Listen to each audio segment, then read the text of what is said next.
Fox Business exclusive, Elaine Chao, who served as Transportation Secretary during the Trump administration. Welcome, Secretary Chao. Thank you for being here. Thanks for having me.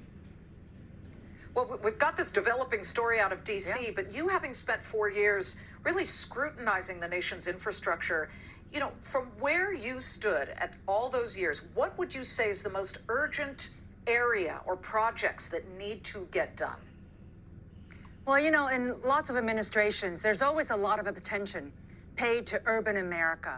And with about 20% of highway dollars going to transit, to fund transit systems, urban America gets more than its share. It's rural America that is really needing the infrastructure investment and dollars. For example, the majority of weak bridges are in rural America. Unless anyone think that only rural residents use rural roads, that is not the case. 44% of urban dwellers at some time or another travel on rural roads. We also see a disproportionately high rate of accidents occur on rural roads. So just from a safety point of view, we've got to address the needs of rural America.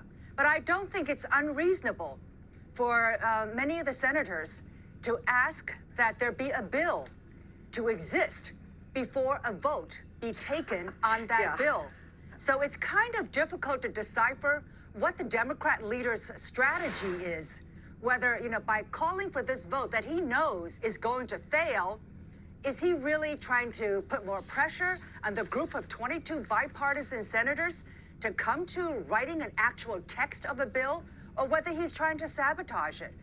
I believe that there is ample room for a bipartisan effort to ensure that infrastructure needs are met in this country. So I hope that will happen. Let's just say this, the vote has just begun on the floor of the Senate, so we want to let our viewers know that.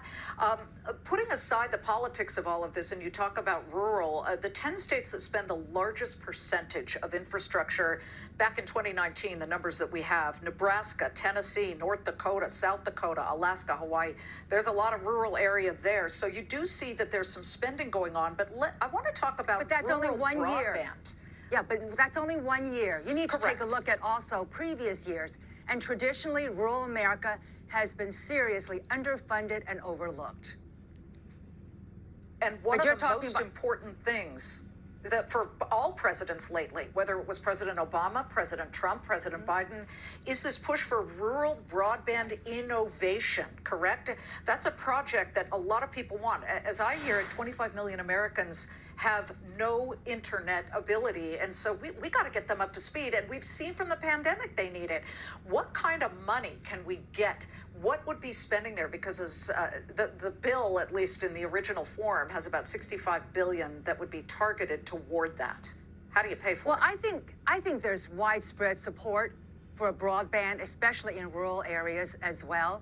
I mean, in the previous administration's infrastructure bill, there was also a huge amount of attention and dollars paid to broadband. So I don't think that is something that is in disagreement. The issue is, how do we get all the rest of the monies that are supposedly for infrastructure to actually go to infrastructure? So, for example, because of the $2 trillion package that was passed this March 11th of 2021, the states are awash in money. And I, for one, would like to see states be allowed to use the monies that they have received in March of 2021 for infrastructure. Currently, they can't do that. So that would be something that would be very helpful. In the in the financing of the bipartisan bill for the $1.2 trillion, we can put up what some of the ideas were specifically for broadband. If you sell the 5G government spectrum, what they own, that could possibly haul in, according to this, $65 billion, which then pays for the $65 billion broadband. But they also said public-private partnerships, redirecting unused COVID-19 relief funds. That could be $80 billion.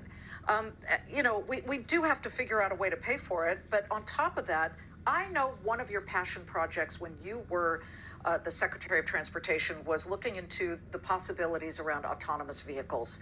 Most of them that I have seen, the prototypes, are all electric. How do you feel about the all-electric charging station network that President Biden is pushing for? Well, I think the issue of autonomous vehicles is kind of separate from electric vehicles. They're all building for the transportation system of the future, which was one of my top goals in preparing our nation to be able to usher in. So autonomous vehicles are coming. Obviously, we're still trying to figure out how best to deal with the labor force, because obviously there will be some implication for the labor force. And I think there's a great deal of concern about getting into some, driverless vehicles on the part of the American consumer. So I have always challenged those who are producing autonomous vehicles to share their confidence with the rest of America, because without consumer acceptance, their growth will be stunted. And as for electric vehicles and also charging stations, I think it's really important to have widespread charging station network. And that should be done not by the government, but by the private sector, because there's a great deal of what's called range anxiety. People don't buy electric vehicles because they're afraid that after 250 miles or 350 miles, they won't be able to find a charging station, and then they won't be able to go anyplace, and they'll be stuck where they are. So having that infrastructure of charging stations is important, and I believe that the private sector should take the lead on building that. Yeah, and Elon Musk last night tweeted that he is soon, by the end of the year, going to make supercharging networks that are related to Tesla open to other EVs. So maybe you're right. Let the private sector win here. Secretary Elaine Chao, wonderful to have you. Thank you very much. We appreciate your perspective here. We're going to keep an eye on the Senate infrastructure test vote, which is happening right now. We'll have the results when it's over. Thanks for joining us.